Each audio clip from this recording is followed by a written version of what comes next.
Halo Tribuners, kembali lagi bersama saya Areni Sari. Hari ini saya akan mengajak semua untuk melihat salah satu kerajinan yang ada di Palangkaraya berupa berbahan rajut.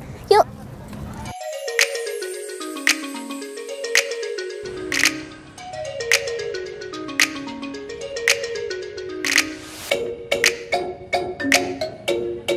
Nama saya Dewi Purnama. Saya sekarang ini sedang menjalankan usaha rajutan yang bermula mungkin bisa dibilang dari iseng-iseng, coba-coba, dan alhamdulillah akhirnya sampai sekarang masih bisa eksis, bisa dijalankan dengan baik.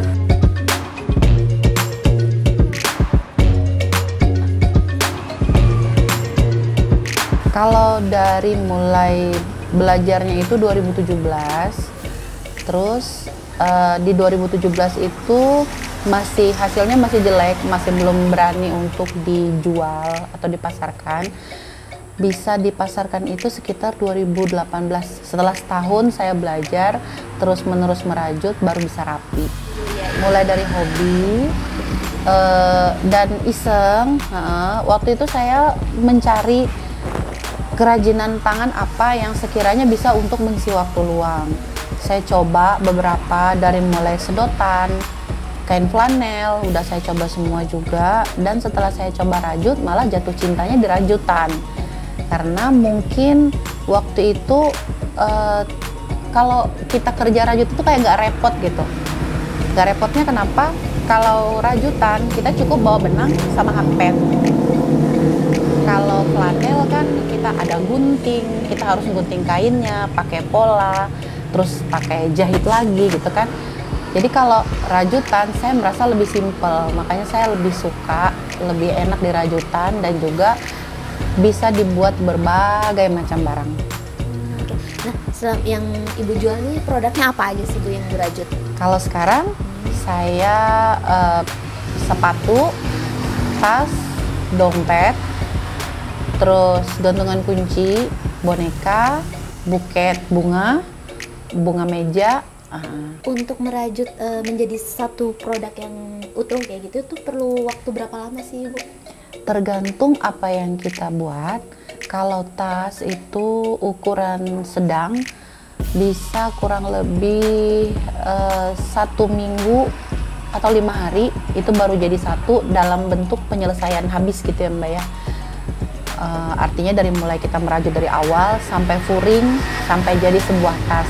Tapi kalau dia lebih besar otomatis lebih lama lagi. Tapi kalau untuk sepatu 1 hari, kalau sepatu dewasa bisa 1 pasang.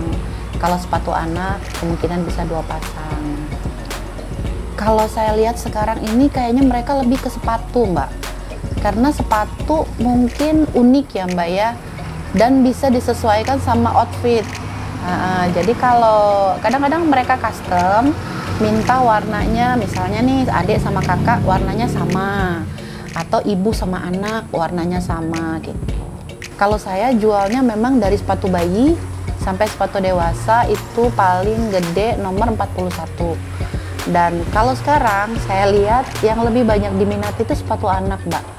Mungkin karena sepatu anak bentuknya lucu ya, karena kita sebagai pengrajin untuk sepatu anak kita bisa lebih bermain warna. Kalau dewasa kan, kalau warna norak tidak mungkin karena mereka pasti nggak suka. Paling-paling di coklat, abu, merah, hitam. Itu yang paling best sellernya kalau untuk warna. Tapi kalau untuk anak-anak kita bisa pakai Tosca, bisa merah muda, bisa biru langit gitu. Jadi kayaknya lebih cerah gitu, lebih lucu. Kalau sekarang saya online. Dan alhamdulillahnya kita diberi kesempatan dari dinas untuk bisa gabung di Car Free Night. Terus juga saya jual di Car Free Day setiap hari minggunya. Dan untuk pesanan biasanya justru datang pada saat di Car Free Night atau di Car Free Day-nya. Akun sosmed kalau untuk Facebook Dewi, kalau Instagram Deska. Des_nya 2. Kalau untuk Car Free Day itu jatuhnya nekat. Jatuhnya nekat karena saya nggak punya toko gitu kan. Sementara kalau kita hanya berharap di online itu kurang efektif kayaknya. Jadi saya harus cari cara gimana saya berjualan offline. Nah, terus saya memilih ke CFD karena di situ saya lihat perdagangan di situ tuh setiap minggunya terus menerus gitu kan. Kalau di Car Free Night itu awalnya mungkin karena saya sudah ada pembuatan NIB dan nama saya sudah ada di Plut waktu itu. Nah, dari Plut mengundang kita untuk ikut di acara Car Free Night pertama kali. Dan alhamdulillahnya sejak Car Free Night pertama sampai Car Free Night sekarang, saya masih bisa dipilih untuk jalan di situ, masih jualan. Kalau respon masyarakat awalnya saya nggak menyangka kalau ternyata mereka suka gitu Mbak.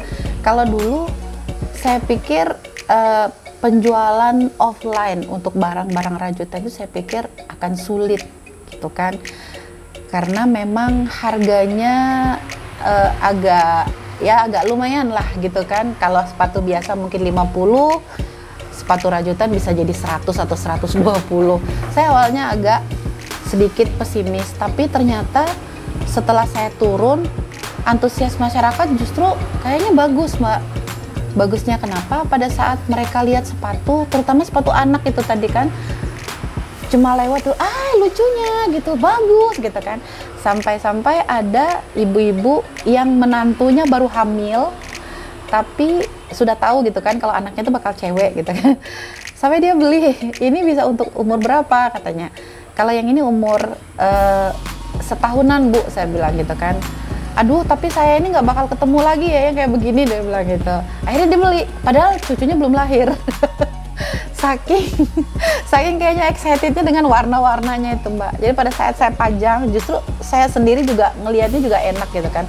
Warna-warni kalau untuk sepatu anak-anak ini bisa kita bikin mau warna pastel, mau warna cerah gitu, semuanya bisa. Kalau paling murahnya itu di gantungan kunci, itu saya jual ada yang 5.000. Ada yang 5.000. Kalau gantungan kunci antara 5.000 sampai 25.000 sampai 35.000. Terus kalau yang paling mahalnya itu di tas besar seharga 600. Besar sekali tasnya, custom juga dari ibu-ibu yang kerja di kantor gitu kan, untuk bawa apa namanya map gitu Mbak. Jadi gede banget, itu 600 saya jual. Waktu itu saya bikin kalau nggak salah 10 hari Mbak. 10 hari baru jadi satu tas ya. Kemungkinan untuk sementara ini teman-teman saya masih belum ada ketemu ya Mbak. Belum ada ketemu teman-teman saya yang dulunya satu tim kita di komunitas rajut. Padahal saya juga mengundang mereka, ayo kita merajut lagi gitu kan, supaya rajutan kita kembali ramai. Nah, kalau untuk potensi, kalau saya pikir karena perhatian masyarakat itu kayaknya bagus ya ke kita. Ya harapannya mudah-mudahan nantinya bisa lebih baik lagi, baik itu masalah penjualannya. Terus saya juga semoga bisa lebih kreatif lagi untuk membuat produk-produk yang mungkin bakalan lebih lucu lagi, lebih menarik lagi gitu. Sepengalaman saya untuk teman-teman UMKM yang baru mulai atau baru akan mulai usaha, jangan takut untuk memulai selama apa yang kita buat itu memang sudah layak untuk kita kita jual gitu kan. Asalkan produk kita kemas dengan baik, kita produksi dengan baik, kita nggak usah takut mau dia laku atau nggak laku, nggak usah takut. Pokoknya kita turun aja, kita jualan aja, kita perkenalkan produk kita, insya Allah semuanya akan berjalan dengan baik.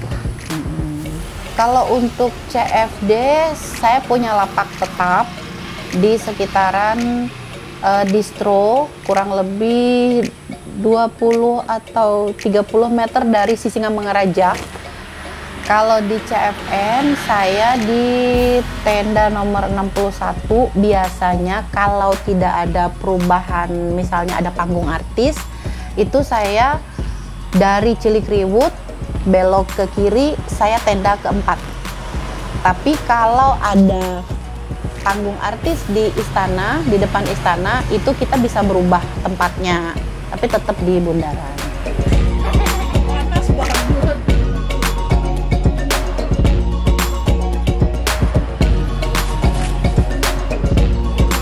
Terima kasih lah, penglaris ke tukang makan. Penglaris lah.